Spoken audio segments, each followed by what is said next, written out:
पूजा घर में रखा लोटा पैसे को राख बना देता है। भूल कर भी ये गलती ना करें वरना पूरा घर हो जाता है बर्बाद। महाराज आप सभी ने भी अधिकांश लोगों के पूजा मंदिर में एक लोटा जल भरा हुआ जरूर देखा होगा। तो आखिर इसका क्या कारण होता है? क्या पूजा घर मंदिर में लोटा जल रखना चाहिए या नहीं? इसी के साथ जो लोग अपने पूजा मंदिर में एक लोटा जल भर कर रखते हैं तो महाराज ये लोटा किस धातु का होना चाहिए? पीतल, तांबा या कुछ? और कई लोग इस बारे में अनजाने में गलतियां कर देते हैं और बाद में उन्हें पछताना पड़ता है। तो महाराज आज हम आपको बताने वाले हैं कि आपको इन गलतियों से कैसे बचना है, क्योंकि इससे आपको नुकसान भी हो सकता है। तो महाराज आखिर इसे रखने का सही तरीका क्या होता है? इसी के साथ महाराज पूजा घर मंदिर में जो दीपक जलाया जाता है यह किस धातु का होना चाहिए? तांबे का, लोहे का, पीतल का, कांसे का, स्टील का या मिट्टी का? आखिर कौन सा दीपक रखना चाहिए? क्योंकि महाराज सही दीपक का चुनाव ना करने पर भी आपके घर में परेशानियां आ सकती हैं। इसी के साथ दीपक में कौन सी बाती का प्रयोग करना चाहिए? क्या कच्चा कलावा ठीक है या फिर रुई या सूती धागा सही रहेगा? अब महाराज कई लोग इन बातों को छोटी समझकर नजरअंदाज कर देते हैं जिससे कि उन्हें पितृदोष, शनि दोष, काल सर्प दोष या गरीबी जैसी समस्याओं का सामना करना पड़ता है। इसी के साथ महाराज कई लोग प्रश्न पूछते हैं कि गुरुजी मुख्य द्वार पर जल छिड़कने का सही समय और तरीका क्या है? क्या इसे स्नान के बाद छिड़कना चाहिए या बिना स्नान के भी किया जा सकता है? और क्या झाड़ू लगाने से पहले जल छिड़कना चाहिए या बाद में? एक और सवाल है जो अक्सर पूछा जाता है, वह है कि क्या रजस्वला धर्म यानी कि पीरियड्स के दौरान मुख्य द्वार पर जल छिड़क सकते हैं या दीपदान कर सकते हैं? और जब मुख्य द्वार पर जल चढ़ाएं तो इसे अंदर की तरफ से चढ़ाएं या बाहर की तरफ से? फ्लैट या किराए के घर में रहने वाले लोग भी पूछते हैं कि गुरुजी मुख्य द्वार पर दीपदान और जल छिड़कने का सही तरीका क्या है? तो महाराज आज का ये वीडियो इन्हीं सवालों पर है। तो सबसे पहले जान लेते हैं कि पूजा घर मंदिर में जलने वाला दीपक किस पदार्थ का होना चाहिए? लोहे का, तांबे का, पीतल का, कांसे का, स्टील का या मिट्टी का? आखिर घर में कौन सा दीपक रखना शुभ माना जाता है? अगर गलती से भी घर में गलत पदार्थ का दीपक रखा जाता है तो पूरा घर अस्त व्यस्त हो जाएगा, कंगाल हो जाएगा और बर्बाद हो जाएगा। देखिए स्टील के दीपक में पूजा करने से घर में शनि को नाराज किया जाता है और लोहे के दीपक से भी पूजा नहीं करनी चाहिए क्योंकि इससे घर में गरीबी आ जाती है। बाजार में लुभाने के लिए कांच के दीपक भी आ गए हैं, लेकिन बिल्कुल भी गलती से भी घर में कांच का दीपक ना लाएं, नहीं तो राहु केतु आपके घर में आ सकते हैं और घर बर्बाद हो सकता है। कांच का दीपक शनि और राहु को नाराज करता है और तांबे का, पीतल का और मिट्टी का दीपक धन की देवी लक्ष्मी को आकर्ष करता है। इसीलिए महाराज घर में कोई भी अन्य प्रकार का दीपक लाना सही नहीं माना जाता। पीतल और मिट्टी के दीपक को शुभ और मंगलकारी माना जाता है क्योंकि यह शनि और राहु केतु को प्रसन्न रखता है, साथ ही मंगल ग्रह का भी असर कम करता है। इसी के साथ कच्चा कलावा और रुई से जलने वाला दीपक सर्वोत्तम होता है। जो लोग सूती धागे से दीपक की बाती तैयार करते हैं उनके घर में समस्याएं और गरीबी आ सकती हैं। रुई और कच्चा कलावा का दीपक ही शुभ माना जाता है। अब महाराज जानते हैं कि पूजा घर मंदिर में घंटी क्यों बजाई जाती है? भगवान शंकर के मंदिर में घंटी बजाने का उद्देश्य क्या है? ताली क्यों बजाई जाती है? तो महाराज शास्त्रों के अनुसार जब भी आप मंदिर में या घर के पूजा मंदिर में घंटी बजाते हैं तो शिव महापुराण, लिंग पुराण और विष्णु पुराण में कहा गया है कि घंटी का नाद करते ही जितने तीर्थ हैं, साधक जो साधना कर रहे हैं, जप और तप हो रहे हैं, जितने दान किए जा रहे हैं, उन सभी का पुण्य फल उस समय आपके खाते में जमा हो जाता है। अब मंदिर में ताली बजाने का महत्व भी समझे। जब लोग भजन कर रहे होते हैं, साधना में होते हैं, अभिषेक कर रहे होते हैं या पूजा में व्यस्त होते हैं तो 3 बार ताली बजाने से उनका पूरा पुण्य हमारे खाते में आ जाता है, जिससे हमारा भाग्य उज्जवल हो जाता है। महाराज एक महत्वपूर्ण बात यह है कि घर में गरुड़ घंटी का नाद करना बेहद शुभ माना जाता है, मगर बच्चों को खेल के तौर पर घंटी नहीं दी जाती क्योंकि घंटी का नाद करते समय सभी का पुण्य हमारे खाते में आ जाता है। इसलिए घंटी का नाद केवल पूजा और भजन के समय ही करना चाहिए। इसे खेल खिलौने के रूप में ना ले। मंदिर में घंटी बजाने का तरीका भी महत्वपूर्ण है। ये हमेशा प्रेम और श्रद्धा से बजानी चाहिए, ना कि जोर जोर से। कई बार लोग मंदिर का पट बंद होने के बाद भी घंटी बजा देते हैं, जिससे पाप लगता है। तो महाराज, अगर भगवान मंदिर में विश्राम कर रहे हैं तो उस समय घंटी बजाना घोर पाप माना जाता है। मंदिर बंद होने पर घंटी को रस्सी से बांध दिया जाता है ताकि वह ना बजे। घंटी बजाने का सबसे शुभ समय सुबह 4 बजे से लेकर 11 बजे तक होता है, क्योंकि यह समय अत्यंत मंगलकारी होता है। इसके अलावा शाम 6 बजे से रात 11 बजे से पहले भी घंटी बजाई जा सकती है। रात 12 बजे के बाद मंदिर के पट बंद कर दिए जाते हैं और देवी देवता विश्राम करते हैं। इस समय घंटी बजाना पुण्य के बजाय पाप का कारण बन सकता है। अब महाराज, कई लोगों का प्रश्न रहता है कि गुरुजी, मंदिर में जल क्यों रखा जाता है? तो महाराज, इस जल को अमृत माना जाता है और यह देवी देवताओं के लिए विशेष महत्व रखता है, क्योंकि मंदिर में 1 लोटा जल रखना उतना ही आवश्यक है जितना कि आप रोजाना भोजन करते हैं। जब हम भगवान की पूजा करते हैं तो तांबे या पीतल के पात्र में 1 लोटा जल जरूर रखना चाहिए। ये जल एक सागर की तरह होता है और हमारे जीवन के दुखों को समाप्त करने में मदद करता है। यदि कोई व्यक्ति भगवान को रोजाना भोजन नहीं करा सकता तो वह मंदिर में 1 लोटा जल रख सकता है, जिससे उसकी पूजा पूरी होती है, ताकि भगवान इसे ग्रहण करें और यह जल रूपी प्रसाद अगले दिन सुबह आप प्रसाद समझकर ग्रहण करें। लेकिन याद रखें, मंदिर में रखा जल कभी भी तुलसी में अर्पित नहीं करना चाहिए, क्योंकि यह जल सभी देवी देवता ग्रहण करते हैं। अगर आपके घर में लड्डू गोपाल या राधा कृष्ण है और आप 1 लोटा जल उनके लिए अर्पित करते हैं तो आप अगले दिन यानी सुबह के समय वह जल तुलसी में चढ़ा सकते हैं। मंदिर में रखा जल अगले दिन यानी सुबह अपनी आंखों को धोने के लिए प्रयोग करें। इससे आंखों की रोशनी बढ़ती है और आंखों की बीमारियां दूर होती हैं। इसी के साथ महाराज, जो लोग मंदिर में 1 लोटा जल भरकर नहीं रखते, उनके घर में अकाल पड़ जाता है, घर की स्थिति खराब हो जाती है, परिवार में मुसीबतें आ जाती हैं और गरीबी का सामना करना पड़ता है।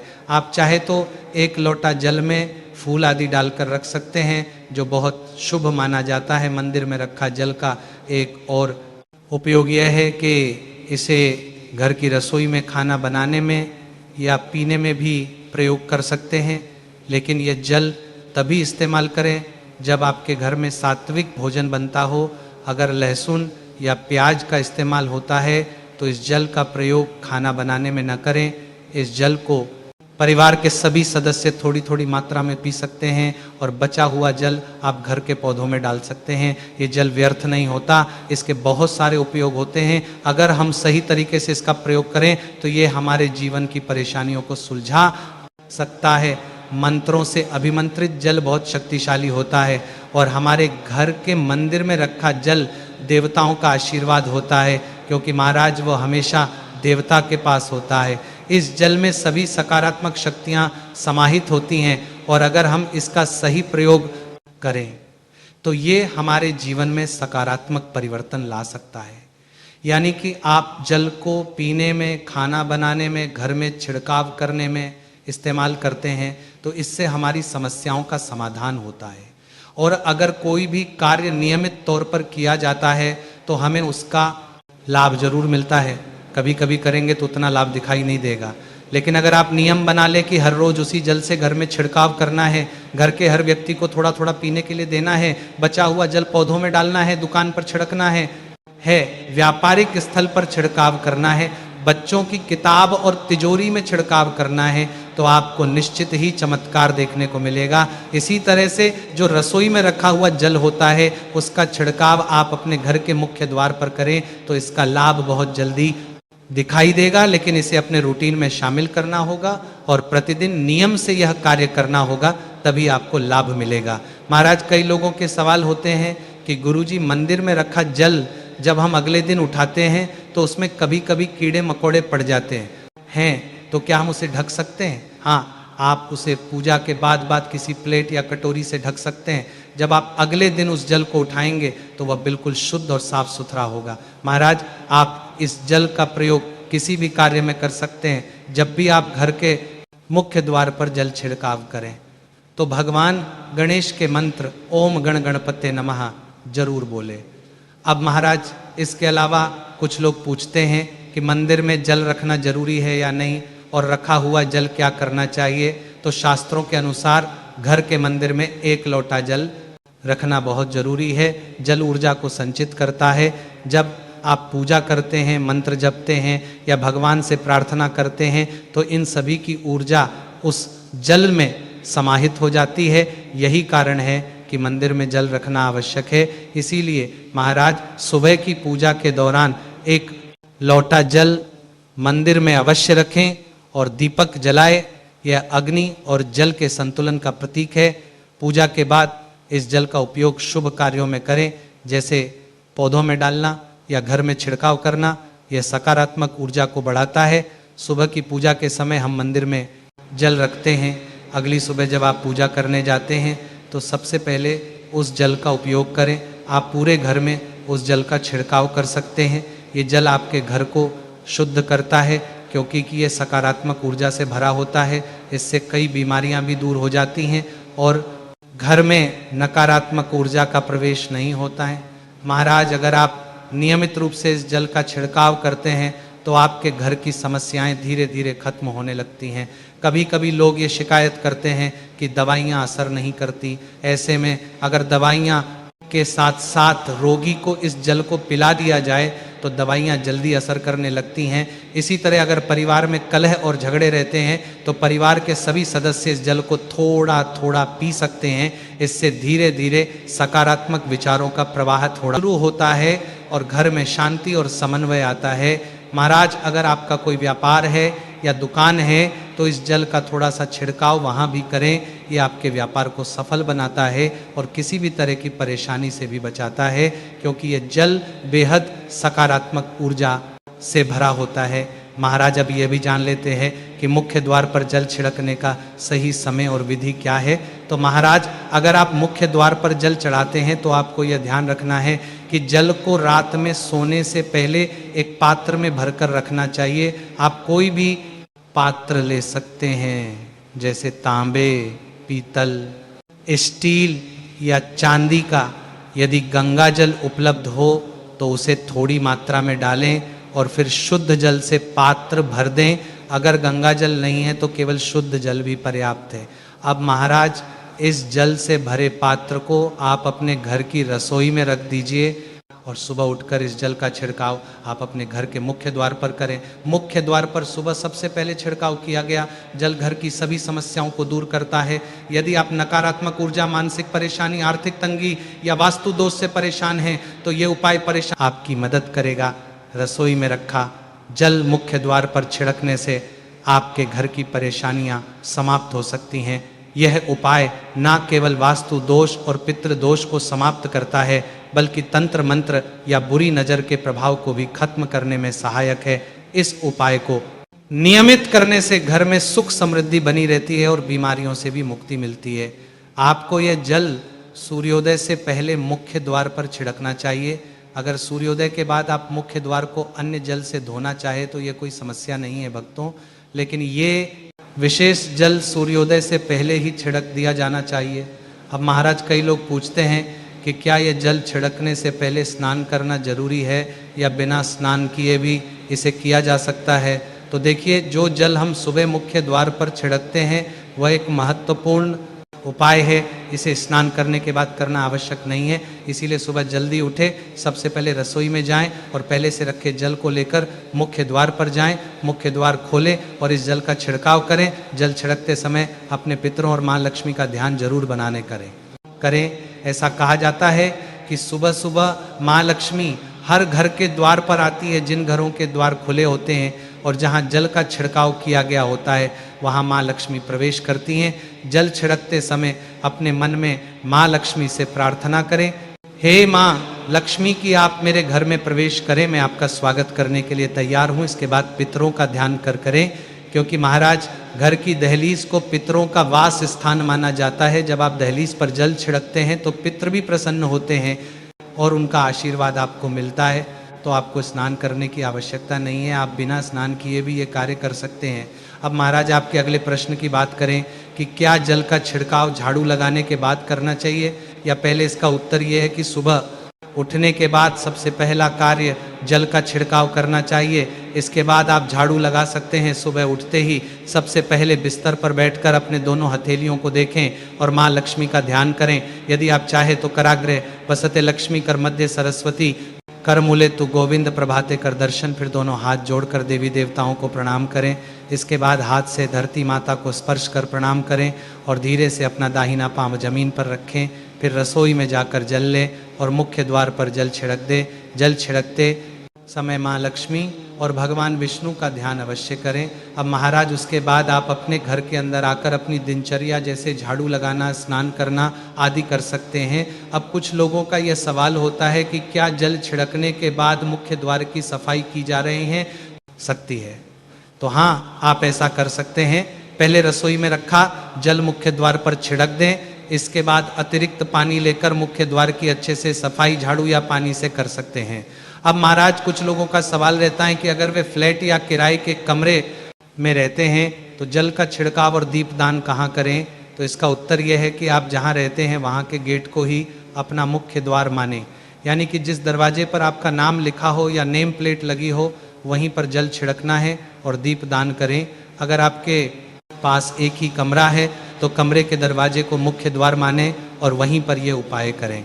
अब अगला सवाल ये है कि क्या पीरियड्स के दौरान मुख्य द्वार पर जल छिड़का जा सकता है और दीपदान किया जा सकता है? तो महाराज जल छिड़कने के लिए पीरियड्स का कोई असर नहीं होता।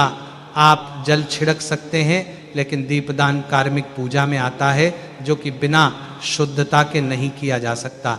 यानी कि पीरियड समाप्त होने के बाद ही आप नित्य दीपदान कर सकते हैं। अब महाराज हम बात करते हैं कि घर के बाहर और अंदर दीपक जलाने के क्या फायदे हैं। खासकर घर के बाहर दीपक जलाने से जो 5 बड़े फायदे होते हैं वह आपको चौंका सकते हैं। भगवान की पूजा में दीपक जलाने का महत्व तो आप सभी जानते ही हैं, क्योंकि हिंदू धर्म में देसी घी या सरसों के तेल का दीपक जलाना बेहद शुभ माना जाता है तथा तिल के तेल का दीपक भी जलाया जाता है। लेकिन भगवान के सामने दीपक जलाना केवल पूजा का एक तरीका नहीं है, बल्कि घर के अंदर और बाहर दीपक जलाने से कई लाभ मिलते हैं। दीपक जलाने से ना केवल सकारात्मक ऊर्जा उत्पन्न होती है, बल्कि 5 बड़े फायदे भी मिलते हैं। तो आइए जानते हैं, लेकिन उससे पहले महाराज वीडियो को एक प्यारा सा लाइक जरूर करें और चैनल को सब्सक्राइब करें और कमेंट बॉक्स में ओम नमः शिवाय या हर हर महादेव जरूर लिखें, ताकि महादेव का आशीर्वाद आपको भी प्राप्त हो सके। सबसे पहले तो पृथ्वी से अंधकार दूर होता है। घर में दीपक जलाने से न केवल घर का अंधकार दूर होता है, बल्कि यह नकारात्मक ऊर्जा को भी घर से बाहर कर देता है। जहाँ दीपक जलता है वहाँ सकारात्मक ऊर्जा का वास होता है। स्वाभाविक है कि जहाँ सकारात्मक ऊर्जा होगी वहाँ भगवान का भी वास होगा। इसीलिए महाराज शाम होने से पहले दीपक जलाना शुभ माना जाता है। तेल से जलने वाले दीपक का असर उसके बुझने के बाद भी आधे घंटे तक बना रहता है, जबकि शुद्ध देसी घी का दीपक वातावरण को करीब 4 घंटे तक सकारात्मक रखता है। इसी के साथ दीपक जलाने का एक अन्य लाभ, जब घर में शुद्ध घी या सरसों के तेल का दीपक जलता है तो उसके धुएं से घर के माहौल में सात्विकता आती है, क्योंकि महाराज यह धुआं हानिकारक कणों को नष्ट करता है और वातावरण को शुद्ध बनाता है। साथ ही जिस घर में भगवान के सामने दीप जलाया जाता है वहाँ माता लक्ष्मी की कृपा बनी रहती है। ऐसे घर में सुख समृद्धि का वास होता है। दीपक को पूर्व दिशा में रखने से व्यक्ति दीर्घायु होता है और उत्तर दिशा में रखने से धन संपन्नता बढ़ती है। यह दीपक न केवल घर के अंधकार को दूर करता है, बल्कि हमारे जीवन को भी प्रकाश की ओर ले जाता है। इसी के साथ महाराज घर में दीपक जलाने से बीमारियां आसपास नहीं भटकती। परिवार के सभी सदस्यों को स्वास्थ्य लाभ मिलता है। खासकर अगर दीपक के साथ एक लौंग भी जला दी जाए तो इसका असर 2 गुना हो जाता है। यह त्वचा संबंधी बीमारियों को दूर करने में मदद करता है। इसी के साथ महाराज जिस घर में सुबह शाम दीपक जलाया जाता है वहाँ कभी अंधकार नहीं होता है। ऐसा घर शुभ शक्तियों को आकर्षित करता है। जलता हुआ दीपक शुभ शक्तियों को चुंबक की तरह खींचता है, जो घर के लिए अत्यंत लाभकारी होता है। तो महाराज, यदि आपको यह जानकारी थोड़ी सी भी उचित लगी हो तो वीडियो को लाइक और चैनल को सब्सक्राइब जरूर करें और कमेंट में ये जरूर बताएं कि आप ये वीडियो कहाँ से देख रहे हैं। धन्यवाद।